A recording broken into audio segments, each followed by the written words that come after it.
L'équipe du lundi, chaque lundi de 19h à 20h. L'interview de l'invité de la semaine. Bon, si je vous dis Lionel Duarte, il y a deux hommes autour de moi qui le connaissent bien aussi, c'est Romain et Fred. Une riche carrière de joueur, Romain. Lionel Duarte qui a commencé au Stade Rennais, qui a été formé au Stade Rennais de 89 à 93. Il est parti à 17 ans pour rejoindre le Thouars Foot 79 de 1993 à 2000 et pour enfin signer au SCO d'Angers 2000-2003. Un passage de 3 années au SCO d'Angers et enfin pour revenir un éternel retour à Thouars Foot 79.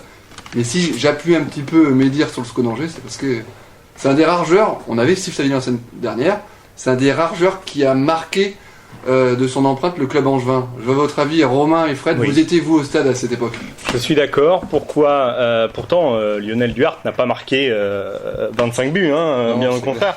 Mais c'était un milieu de terrain, un milieu offensif, qui se battait sur tous les ballons. Et je pense que c'est ce que les Angevins ont apprécié. C'est le fait qu'effectivement, il ne lâchait rien du début jusqu'à la fin. Il a joué 3 saisons et c'est vrai qu'il a fait ses matchs régulièrement. Fred, tu corrobores un petit peu ce que Romain dit. Oui, tout à fait, on se rappelle sur son côté, quand il débordait et qu'il centrait. Donc c'est vraiment ce qui marquait les Angevins, c'est sa combativité, son charisme sur le terrain et ses débordements. Il prenait le ballon au milieu de terrain, il driblait 2-3 joueurs et au résultat il centrait. À chaque fois, mais ça faisait but, mais c'était des bons moments, surtout que c'était pendant que le SCO n'allait pas très bien, donc je sais que les supporters avaient besoin de joueurs à l'époque emblématiques qui avaient un amour du maillot, comme on pouvait le sentir, qui mouillaient ce maillot-là. Donc c'est pour ça que je pense aussi qu'il a pas mal marqué les esprits des Angevins. Lionel, c'est une histoire exceptionnelle, hein. On se connaît bien. Au SCO d'Angers, tu me disais il y a pas longtemps, moi je peux pas revenir au SCO parce que j'en ai des frissons et j'ai laissé plus qu'un club derrière moi. Merci Romain et à Fred de cette présentation. Je pense pas que j'en mérite autant. Ma carrière elle est vraiment petite, notamment par rapport à Steve qui était là la semaine dernière. Non, le SCO, je sais pas pourquoi il y a eu un engouement comme ça. Mais en tout cas, je le répète tout le temps. J'ai vécu 2 ans et demi puisque je suis parti en décembre en fait à la trêve pour le problème d'arthrose à mon genou. Mais c'est quelque chose d'inoubliable. Donc c'est vrai que ça a été dur de revenir à Jambouin la première fois. On peut parler de déchirement parce que tu me disais il y a pas longtemps, il y a 3-4 mois, moi je peux même pas revenir au stade, j'ai des émotions quand j'y reviens. Le SCO avait bien fait les choses avec moi, j'avais déjà eu une première blessure, ils avaient renouvelé mon contrat de 2 ans et là c'est une nouvelle fois, après là c'était vraiment de l'usure et donc personne n'y pouvait rien, donc je suis parti comme ça en plus pendant la trêve de décembre, j'ai pu dire au revoir à personne, notamment à ce public qui m'a tellement donné. Ça c'est ton petit regret. C'est mon regret, donc à chaque fois je le remercie maintenant t'as la possibilité. Avec les émissions, donc je le refais une nouvelle fois. C'est vraiment un moment extraordinaire que j'ai vécu dans ma petite carrière de footballeur. Romain, c'est exceptionnel, 3 ans en SCO et de marquer un club comme ça. On se dit qu'un jour ou l'autre, un jour, malheureusement ou heureusement, il rejoindra ce fabuleux club d'Angesco pour rentrer dans le staff. Bah oui, ça serait en tout cas effectivement une bonne chose. Bon après, faut je pense franchir les étapes petit à petit, passer par Beaucouzé et puis effectivement peut-être après. C'est certainement un souhait à l'avenir, non? D'entraîner au SCO? Ouais, un jour, on parle à l'avenir. J'ai pas d'objectif. Je suis bien à Beaucouzé. Je suis pas si je serais capable demain d'entraîner à un haut niveau. C'est pas forcément mon souhait dans un premier temps. C'est plus de faire un petit peu comme Patrice Sauvager a pu faire à Saumur sur un club qu'il a pris en DRH et monter les étapes petit à petit. Il n'y a pas de plan de carrière, de se dire allez pourquoi pas atteindre le national et puis après voir. Je me pose pas de questions. Après si je peux déjà atteindre le niveau national avec Beaucouzé, ça sera une vraie réussite. Avec Beaucouzé, ça sera pas facile. Au moins en CFA2 sur une dizaine d'années. Je pense qu'on en parlera tout à l'heure, mais non, le SCO, ils ont en plus d'excellents entraîneurs. Je trouve que maintenant, si un jour il y a une opportunité, on en discutera, mais pour l'instant, je suis à 100% Beaucouzéen et par contre super spectateur du SCO d'Angers. Mais c'est vrai que ce qui est impressionnant quand même, on recevait quand même Steve Savidan la semaine dernière. Et Lionel Duarte est quasiment au même niveau que Steve Savidan. C'est ça ce qui est incroyable. Alors pourtant, Steve Savidan a été... non, mais c'est la vérité dans le cœur des supporters, Fred, quasiment. Et c'est parfois surprenant parce que je pense que Steve Savidan a quand même été meilleur buteur, a quand même fait des choses assez exceptionnelles. Et pourtant... Fred, tu prends des anciens qui ont suivi le SCO de très près. Ces 20 dernières années, tu leur demandes de sortir un top 10. Ils te répondent Steve Savidan et Lionel Duarte. Ouais, Christophe Lagrange, Oui. c'est avec Dory, je pense que c'est avec David Crossman. C'est vraiment des joueurs qui ont marqué une équipe, une petite génération à chaque fois, et c'est des joueurs qui ressortent à chaque fois. Et tu as raison, je pense que dans le top 10, on peut mettre Lionel, on peut mettre Steve et 5-6 autres joueurs qui ont vraiment marqué. Mais je pense que il y a souvent dans une équipe un moment un joueur qui marque cette équipe, et Lionel fait partie de Oui, mais normalement, cette on retient génération-là. plus ses buteurs. Ouais, mais c'est souvent Et les finalement, joueurs, comme quoi, on retient tout le Il y a monde. eu aussi un partage, il y a eu ce côté humain aussi que ces joueurs ont su partager justement avec le public. Et c'est là effectivement où il y a une différence avec des athlètes qui sportivement font peut-être d'autres choses, sont peut-être meilleurs, mais il y a peut-être moins ce côté humain. On en parle souvent, Lionel, ensemble. Ça, le football professionnel il y a 15-20 ans n'est pas celui d'aujourd'hui. Je vais pas juger celui d'aujourd'hui. C'est vrai qu'il y a des comportements qui me dérangent, mais il y en avait certainement aussi il y a 10-15 ans. Mais c'est vrai que je pense qu'on partageait beaucoup de choses. Moi, j'ai toujours su d'où je venais. Je l'ai toujours dit. T'avais une vraie histoire d'amour avec les supporters. T'allais même à certains barbecues. Oui, ça se fait plus. Je l'ai aussi. Je le suis aussi comme entraîneur. Il y en a plein qui m'ont rigolé, mais je resterai toujours naturel. Ça, c'est clair.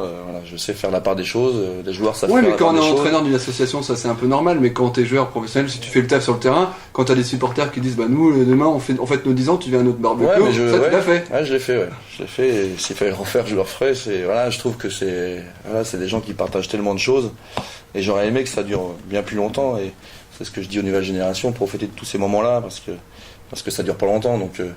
Donc la chance que j'ai eue, moi ça n'a pas duré longtemps ma carrière au SCO, 2 ans et demi, mais en tout cas j'ai partagé tous ces moments avec les spectateurs. Il avait marqué 2 groupes de supporters, le COP de la Butte et le SCOP. Et d'ailleurs, c'est assez symbolique, 10 ans après mon dernier match, j'ai retrouvé le COP de la Butte à Beaucouzé lors de mon premier match, qui est venu m'emmener à Ça veut tout dire. la banderole. Premier match à Beaucouzé, je crois, il y a 2 ans, et ils viennent te souhaiter la bienvenue avec fumigène, banderole. Ça veut tout dire. Ça veut dire que Magic vraiment. Duarte, la banderole qui m'avait marqué en fait, Always Magic Duarte, je crois.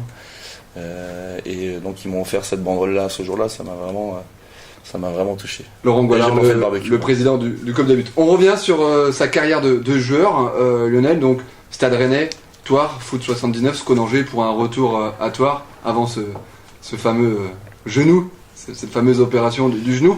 Le meilleur moment de ta carrière, ça se situe au Stade Jean-Bouin? Ouais, au niveau émotion, oui, parce que il y a un nombre public. Après Thouars, c'était bien parce que c'était j'étais à côté de ma famille. Mais après, oui, la carrière, c'est les quelques matchs que j'ai joués au SCO, oui, c'est Le ce plus qui m'a mauvais, marqué. comme ça s'est fini un petit peu mal au Stade Rennais, où là on se dit on est prêt à toucher le Graal Non, parce dans que l'Ouest. c'était le Stade Rennais, à un moment donné, souhaitait aussi me conserver à un moment donné. Ils avaient changé un petit peu d'avis, mais moi j'avais vraiment envie de partir. Non, mais mes parents me manquaient beaucoup. Je suis parti à 12 ans, on était à 350 km, je les voyais tous les 2 mois et demi. J'avais vraiment un manque, donc j'ai jamais trop réussi au Stade Rennais au niveau humain à m'intégrer dans cette pourtant structure qui était vraiment intéressante. Après, il y a eu Thouars. Et Thouars, faut quand même le souligner, un joueur national quand même, parce qu'aujourd'hui, On peut dire que c'est une bourgade, mais c'est le une club- ville de 20 000 habitants, 15 000 habitants. Thouars, Thouars, non, même pas. même pas des 10 000, Thouars, c'est comme Beaufort, quoi. ouais, Un peu c'est plus joueur Beaufort. en national, c'était une équipe assez solide à l'époque. Hein. 1000 Le habitants. SCO a eu souvent du mal à jouer cette équipe. Voilà. C'était Gros derby. Costaud derrière avec Benoît qui jouait, il me semble, en défense centrale. T'as joué ouais, il y avec lui, avait c'est ça? Xavier, il y a avait Laurent Cadu, après Stéphane Grégoire qui est parti aussi Stade Rennais. Ouais. au Stade Toi, Rennais. tu veux le PSG. Ouais, on a joué 3 fois le PSG, ouais. Enfin 8e de finale de Coupe de France, mais ouais, Thouars, c'est les valeurs que je retiens et je m'en sers énormément à Beaucouzé. Il y avait très peu d'aspects financiers et c'est vraiment un groupe qui est devenu ami, qui a travaillé sur du long terme, ce qui a permis de rivaliser avec les grosses écuries et on était toujours ensemble. Donc on est parti de DSR, enfin, pour les premiers qui sont arrivés et monter jusqu'en national, c'était voilà, c'était quelque chose d'assez exceptionnel pour une ville comme Thouars. Donc la carrière de joueur Fred, hein, de 89-93 au Stade Rennais, après un passage au Thouars Foot 79, plus qu'un passage, 7 années pour revenir après en 2003 encore pour passer 2 années, donc 7 plus 2, 9 années au Thouars Foot 79, et un passage de 3 années qui a marqué les Angevins et l'homme également qu'est Lionel Duarte. Bel hommage hein, de tous ces Angevins. C'est vrai que tu en rencontres encore un petit peu aujourd'hui. Ouais. Comme tu le disais, les supporters t'ont pas oublié. C'est ce que disait Fred, mais moi je suis surpris en fait, parce que je vais maintenant, ça fait quand même pas mal d'années, une dizaine d'années. 2002, donc oui, ça fait 10 ans. Et il n'y a pas un endroit où je vais où que personne que quelqu'un me connaisse pas. Donc jusqu'à la semaine dernière où j'ai encore signé un autographe, je me sentais même gêné par rapport aux autres personnes. Ils avaient demandé qui j'étais. Donc non, Et quand on est ancien pro et qu'on arrête sa carrière à cause d'un genou qui fait trop mal lors des changements de direction, c'est quoi le sentiment? C'est parce que t'as arrêté très tôt. T'as arrêté à 30 ans. Ouais, j'étais en plus dans 29, 30. 27 ans. 27 ans, je l'ai appris un mardi matin. Je jouais déjà avec de grosses douleurs. Personne ne trouvait ce que c'était. Donc c'est le docteur Briand du FC Nantes à l'époque qui m'a appris le mardi matin que j'avais une grosse usure au niveau du genou, donc de l'arthrose, hein, et qu'il fallait que j'arrête le foot. Donc là c'est voilà, on n'est pas préparé quoi. Donc c'est on s'écroule, là on perd beaucoup d'amis. Donc non, c'était une période très très difficile et il a fallu quelques années pour rebondir. Donc 2005 sonne comme la fin de ta carrière, et après donc tu ranges les crampons, bah, tu les remets un petit peu la semaine, bien sûr. Je les ai pas rangés en fait, parce que malgré j'ai signé en janvier à Thouars. Et j'ai réussi à jouer quelques matchs en CFA, je crois que j'ai marqué 11 buts en plus, donc en 4-5 mois, et j'ai eu à nouveau des contacts de Ligue 2, mais alors là c'était impossible puisque la charge d'entraînement ne pouvait plus tenir avec l'usure de mon genou, donc j'ai préféré arrêter complètement. Donc la carrière de joueur pro se termine, et après donc tu deviens entraîneur, et 3 clubs vraiment vont marquer ta jeune carrière d'entraîneur. Peut-être pas 3 clubs exactement, mais en tout cas un passage éclair à La Roche VF de 6 mois, c'était de la DH. Je vais juste te dire, Flo, non, il y a 2 clubs qui m'ont marqué, hein, c'est Ancenis et donc Beaucouzé. Bah, quand tu vois le projet de Thouars, je pense que je suis fidèle à tout le monde en tant que joueur, hein, je l'ai été longtemps à chaque fois, à Ancenis aussi en tant qu'entraîneur. Après non, le passage, tu peux citer le club, La Roche VF, non, je ne retiens rien de ce club-là. Donc tu fais La Roche VF en tout cas 6 mois. Ancenis, là une belle page, tu passes 6 années à Ancenis. 2 fois 3 ans, ouais, 2 fois 3 ans. 2 fois 3 ans où, grâce à Jean-Michel Fouché qui est venu me chercher, je sais pas pourquoi, je sais pas où il avait pu prétendre que j'allais être un entraîneur un jour. Donc j'ai démarré très tôt, donc à 27 ans. J'avais aucun diplôme, donc je suis allé passer mes diplômes. Les 3 premières années se sont plutôt bien passées, puisqu'on termine 3 fois 2e, je crois. Malheureusement, à l'époque, on ne montait pas. Donc j'espère que cette année, on montera. Et donc après, un passage éclair à La Roche VF de 6 mois, puisque le président d'Ancenis reprenait La Roche VF. Il voulait absolument que je l'accompagne avec. Et donc après, je suis revenu à Ancenis. Et donc tu signes dans un très gros club, Ancenis, parce qu'Ancenis, il y a 25 ans, jouait en 2e division, en D2. Le supporter nantais, je le regarde là, je sais pas si tu étais au courant. Mais en tout cas, Ancenis, il y a 25-30 ans, c'était un formidable club. Et est-ce que tu sens. Est-ce que tu sens. Je savais quand il y avait. Ah oui, T'étais pas né. t'avais lu les bouquins, c'est ça? Mais quand tu fais 6 années au RC Ancenis, est-ce que tu sens vraiment l'ancêtre du très gros club? Ah bah oui, ça, c'est clair. On parle que de ça là-bas, donc même 20 ans après, on parle que de ça. C'est même. On a écrit des bonnes choses, nous, lors de ma 4e année, là où notamment les 3 équipes seniors sont montées, les U19 sont montées en nation, c'était jamais arrivé, les U17 étaient montées aussi, et ça passe pas inaperçu, mais pas loin, puisqu'ils ont tellement connu de choses, et je peux le comprendre. C'était un petit peu ce qui me manquait, moi là-bas, mais le club fonctionne très bien, il y a encore eu des très bons résultats cette année, il y a de très bons jeunes. Après, moi, personnellement, il me manquait des petites choses pour pouvoir évoluer dans mon domaine. Et avec une certaine une grosse reconnaissance. En 2011, pour la première année, tu es élu le meilleur entraîneur de football amateur de la Ligue Atlantique de football. Oui, oui. Ça, c'est pas mal. Ouais, c'est quelque chose qui m'a fait énormément plaisir. Donc je le dois évidemment au club d'Ancenis. Il y a vraiment beaucoup de personnes très très bien, aux joueurs. Donc c'était. Je pense pas que je méritais ce trophée-là. C'était pas l'année où je suis monté. J'avais terminé 4e. Après, je sais pas. C'est les votants qui ont fait la différence. Mais oui, je crois qu'en plus il y avait un écart assez important. Et c'était une belle récompense. Ouais. Romain, c'est facile finalement de comprendre les supporters angevins, il faut écouter Lionel, et on comprend l'humilité qui en découle. Et forcément, quand tu es supporter d'un club comme Angesco il y a 20 ans, tu te dis que des gens comme ça ont la tête sur les épaules et surtout sont proches de la population. C'est le cocktail réussi. Oui, bien sûr. Puis ils sont de plus en plus rares. C'est aussi pour ça. Hein. C'est-à-dire que parce qu'aujourd'hui, tu en as même des mercenaires dans le foot amateur qui viennent prendre leur petit chèque et font leurs petites 2 entraînements dans la semaine, le dimanche, et à 18h, il n'y a plus personne. Et puis, c'est pas le cas du tout de Lionel. En plus, il est fidèle à un club. C'est-à-dire qu'on l'a vu avec toi, on l'a vu avec le SCO. Voilà, il y a cette fidélité quand même. Le côté qu'on voit de moins en moins maintenant.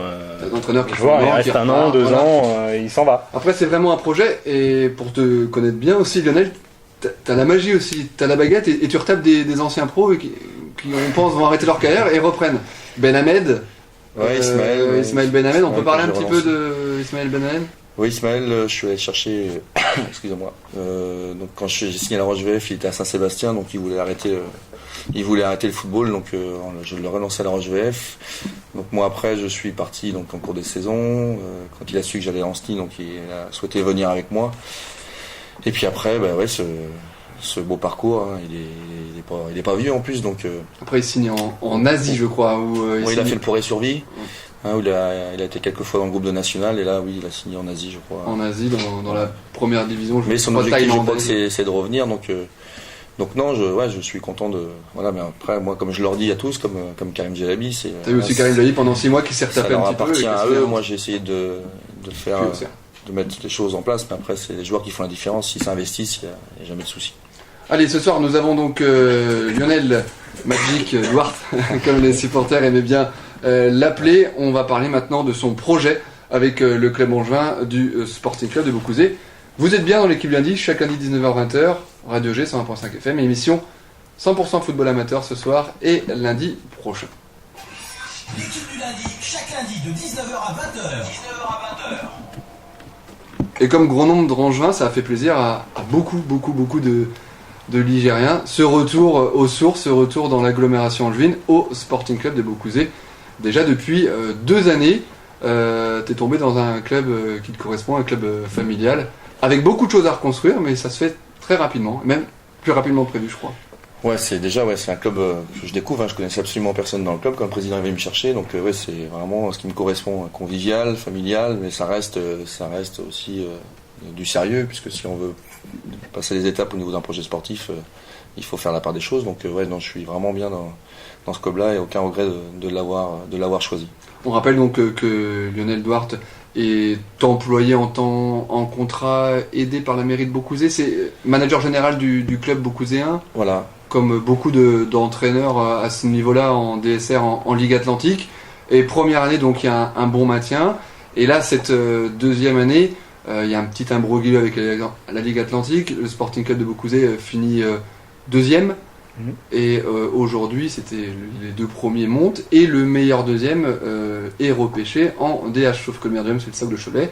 Et le Soc de Cholet, Romain, est en infraction au niveau du corps arbitral. Eh oui, t'as tout dit. Donc, et ça fait un bout de temps qu'ils sont en infraction, puisque ça fait plus de 3 ans, ça fait 4 ans, je crois. Alors, la règle de Fred aussi est bien renseignée. Faut pas être en infraction depuis plus de 3 années. Ouais, il faut avoir minimum 5 entraîneurs. Exemple, 5 arbitres. Pardon, 5. Il faut 5 arbitres. Le Soc de Cholet en a 4. Et il y en a un 5e qui a fait 8 matchs sur 16 rencontres. Donc, Parce voilà. qu'au début de saison, ils avaient leurs arbitres. Et c'est un des arbitres qui a quitté le club sans trop prévenir ni le club ni la ligue. Il a changé de ligue en fait. Voilà, et du coup ils ont continué à lui envoyer des convoques. Il n'a pas répondu à ces convoques pour aller arbitrer. Et du coup il a été entre guillemets viré de la ligue et il compte plus dans le nombre des arbitres. Donc à voir, parce que on sait que le SOC a fait appel, qui referont peut-être appel, je sais pas s'il y a encore un recours après, peut-être comme Nantes au comité olympique suisse, je ne sais lequel. En tout cas, d'après nos informations, Oui, Monsieur voilà, Vincenot, président du SOC de Cholet, a été averti qu'il n'y aurait pas de montée. Alors maintenant, appel sur appel. On parle d'imbroglio parce que c'est vrai qu'un jour après la fin de la saison, on ne sait toujours pas qui accompagnera La Roche VF et La Roche SO et La Roche VF. Oui, c'est les deux La Roche qui montent en DH, c'est assez incroyable, mais ça c'est pas les mêmes moyens, c'est ça, Lionel. Non, pour arriver chez les clubs, non. Équipe de CF à La Roche. Non, après, ce qui concerne Cholet, moi, tout ce qui est partie administratif, voilà, ça me regarde pas. Comme je te l'ai dit l'autre jour, Flo, en début de saison, les 2 premiers de chaque poule montaient dans le règlement, sauf que la Chapelle des Marais est descendue. Donc nous, on a bien fait notre travail. On a terminé 2e de notre poule. On aurait dû normalement monter. Après, on va attendre la décision de demain. Après, est-ce que ça vient trop vite ou pas par rapport à ce que tu dis? Non, une montée, ça vient jamais trop vite. Après, le club n'a jamais connu la division d'honneur, donc si là, ça doit se faire. Oui, j'ai vu que le projet était sur 5-6 années, là c'est rapide. Mais c'est à prendre. Je me suis réengagé sans signature pour une période de 3 ans. On s'était mis 3 ans pour éventuellement monter. Si ça se fait dès la première année, tant mieux. Mais voilà, Maintenant que c'est sûr que pour une structure comme celle-ci, qui n'a jamais connu la division d'honneur, il va y avoir pas mal de bouleversements. Si ça se fait. Parce que là, on parle un petit peu. Voilà, on saura ça dans la semaine. Quand on signe à Beaucouzé, qu'on s'appelle Lionel Duarte, qu'on a marqué l'histoire du SCO, on se dit il était temps que je revienne entraîner un club amateur dans la région angevine. Ah non, c'est pas du tout ce que je me suis dit. C'est pas du tout ce que je me suis dit. Quand je suis parti dans SNI, j'avais des contacts sur Nantes. Non, j'ai pas du tout pensé à ça serait dire des bêtises. Non, je suis venu sur Angers. C'est toujours un plaisir de plus s'entraîner. Je respecte le RC Ancenis, mais venir entraîner le Sporting Club de Beaucouzé, la région angevine, plus que RC Ancenis, où tu as moins d'histoire. J'ai pas pensé au retour. Il y a beaucoup de personnes qui ont été contentes quand vraiment ma décision, elle a été du fait de l'opportunité.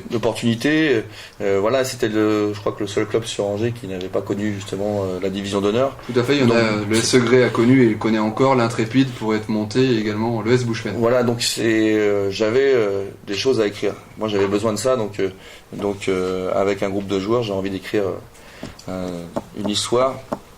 Et elle a déjà commencé le week-end dernier en gagnant le challenge de l'Anjou avec les seniors, c'était jamais arrivé. C'est de gagner des titres et Beaucouzé me plaisait par rapport à ça. Et c'est vrai qu'en plus sur Angers, il y a un potentiel de joueurs qui est intéressant. Et ce qui est aussi intéressant, c'est que pour avoir coaché en Vendée, même si ce n'est que 6 mois, à Angers, il n'y a pas de concurrence d'argent. On est tous sur le même pied d'égalité. Et je trouve que ça me correspond. Malheureusement, ça me correspond pas mal. Ça se voit au niveau des résultats. Voilà. Malheureusement, c'est le problème. Si Beaucouzé ne monte pas, parce qu'aujourd'hui c'est du 50-50, même s'il y a un petit avantage pour Beaucouzé, il n'y a qu'un club en DH, c'est le S Segré. Et tu vas dans les autres départements, c'est pas le cas. Et il y a au moins 3 ou 4 minimum. Je trouve qu'il faut que. Là, j'ai la chance de bien connaître en plus les nouveaux entraîneurs qui arrivent à l'Intrépide, avec Olivier, Richard Guyon à Vaillante. Je connais un petit peu moins l'entraîneur de Bouchefen. Donc non, il faut. On s'est appelé. Richard m'a appelé ce matin. J'ai appelé Olivier Poulard la semaine dernière. Il faut qu'on soit dans un projet commun. Ça servira à tout le monde. Donc je pense que c'est ce que je reprochais un petit peu. Je trouvais qu'il y avait un petit peu trop de jalousie. Je connais pas du tout la région angevine par rapport à ça. Et je pense que non, justement, il faut s'entraider. Nous, moi j'ai appelé Richard ce matin, je lui ai dit les joueurs qui étaient disponibles de ma structure s'il voulait les prendre, et je pense qu'il faut fonctionner comme ça. Ça fait un peu de peine, Fred, qui était ex-licencié au Football Club Eloy Corzé, qui connaît bien le foot amateur comme moi, de voir que certains départements sont un peu pas engrainés, parce que c'est pas le mot, parce qu'ils ont des résultats, mais tenus par l'euro dans le foot amateur. Je parle en Ligue. Oui et non. On sait que l'argent est dans tous les secteurs est important, donc même dans le foot amateur. Et je pense que si tu compares le Maine-et-Loire avec la Vendée, il y a les investisseurs, ils viennent vers les petits clubs, ils veulent que leur club monte. Il y a Yves Cugnot. Voilà, ce que font pas les clubs du Maine-et-Loire, c'est dommage. Si on veut que les clubs puissent se structurer au niveau infrastructure, il faut de l'argent. On vient toujours au niveau des joueurs. On revient toujours au même problème. Angers aime trop le sport. Il y a tous les sports. Tu veux faire du roller hockey, si tu veux. Oui, mais football américain, tu peux. Voilà. Je parle pour les clubs de foot. C'est quand même le sport numéro 1. Donc. Ouais, mais en Vendée, il y a que ça. T'as le Poiré-sur-Vie, Yves Cugnot, voilà, il dirige un peu son département et ça se voit, tu vois, une commune comme. Oui, mais la Vendée est riche, la Vendée est un département très très riche. Et je veux juste essayer de comprendre. Beaucoup plus que le Maine-et-Loire. Je veux juste essayer de comprendre le phénomène. La Vendée est très bien gérée, c'est un département super riche. Donc le Maine-et-Loire est mal géré. Joker, c'est différent. Oui, non, mais c'est juste le constat, je fais juste le constat que la Vendée, c'est vrai qu'au point de vue des clubs, ils sont tous plus riches que... Lionel, toi qui as connu maintenant 3 départements en tant qu'entraîneur de foot amateur. Ouais, j'ai connu 3, donc oui, je confirme qu'ils sont beaucoup plus riches. Ouais. Là, en même temps, c'est pas dur par rapport à Angers, il se passe, voilà, il y a rien, moi j'ai rien à proposer financièrement aux joueurs qui arrivent, malgré ce qu'on dit. Donc non, mais à un moment donné, de toute façon, si on veut rivaliser, il faudra faire quelque chose, mais quoi ? Si vous avez la solution, je veux bien l'entendre. Mais... Romain, souvent tu as un peu un discours fataliste, tu dis c'est vrai qu'à Angers, il n'y a pas cette passion sportive. Je suis pas sûr qu'il n'y ait pas d'argent, c'est juste dans les mentalités, c'est juste que les investisseurs, ils ont pas envie d'investir. Il y a quand même des entreprises autour d'Angers, il y a quand même des gros centres. Pourquoi ils le font pas? Mais parce que c'est dans la mentalité de ne pas investir dans le sport. Mais peut-être qu'ils le font contre un club en CFA2, peut-être que la DSR aujourd'hui n'attire pas. C'est ça. Peut-être que ça peut changer. Et là, c'est pas la décadence, mais. Peut-être qu'en fin de semaine, je vous dirais, en DH, les investisseurs, ils ont envie de mettre pour quelque chose. Ça, c'est possible aussi. C'est peut-être Fred qui est parti de la DH qui a un suivi. Donc, il y a des locomotives aussi de sport aussi dans le département qui fait aussi que l'argent potentiellement disponible pour des petites structures va aussi à des clubs qui sont professionnels et que des sociétés ne peuvent pas donner à des petits clubs. Ce qui n'est pas le cas en Vendée où finalement tu as très peu de locomotives, mis à part le Poiré-sur-Vie et Luçon, le reste. Voilà, tu as 2 clubs de foot. Ouais. Les Herbiers.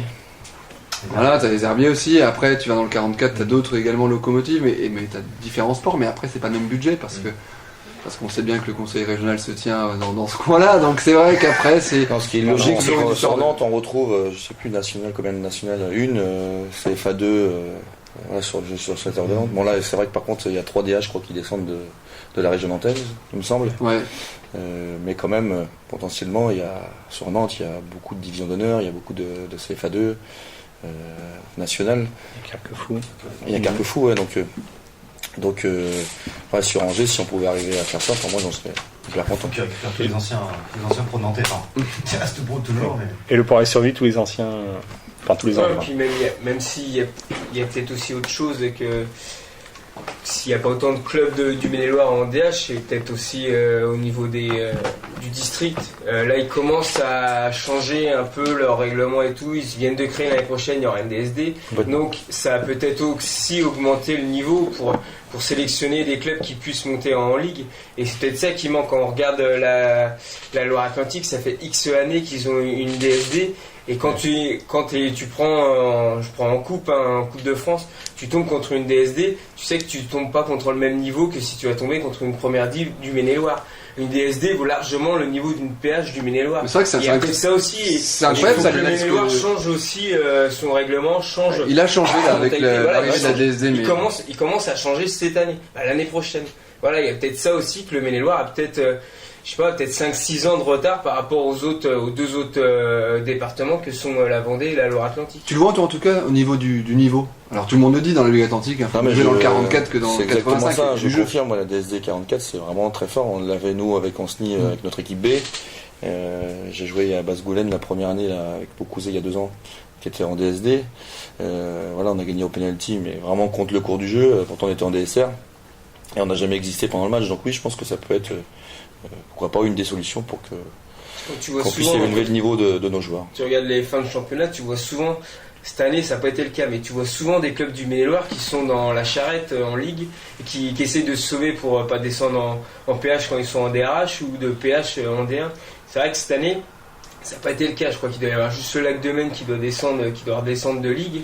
Sinon, Chantossé. tous les clubs se sont plus ou moins et Bécon. Ouais. Et par rapport aux autres saisons, tu vois que... Pourtant, c'était mal parti. c'était C'est vrai qu'ils ont un petit peu limité la casse. Voilà, et tu vois que les équipes du Maine-et-Loire commencent à peut-être augmenter leur niveau de jeu, et on voit tu parlais de Péloy tout à l'heure, dans le championnat de Péloy, c'est Beaufort qui monte, derrière t'as Douai, Maine-et-Loire, troisième quand t'as Épinard, et quatrième t'as Péloy. Ça fait 4 clubs du Maine-et-Loire, donc tu sens qu'il y a peut-être une progression aussi du foot dans le Maine-et-Loire, et c'est peut-être ce qui va faire que d'autres clubs vont peut-être pouvoir augmenter leur niveau, et qu'il y aura peut-être plus de clubs du Maine-et-Loire en DH. C'était incroyable, ça, que dans une ligue atlantique, tu aies une division comme la DSD qui se situe entre la D1 et la PH, que tu n'as pas dans la même ligue dans le 49.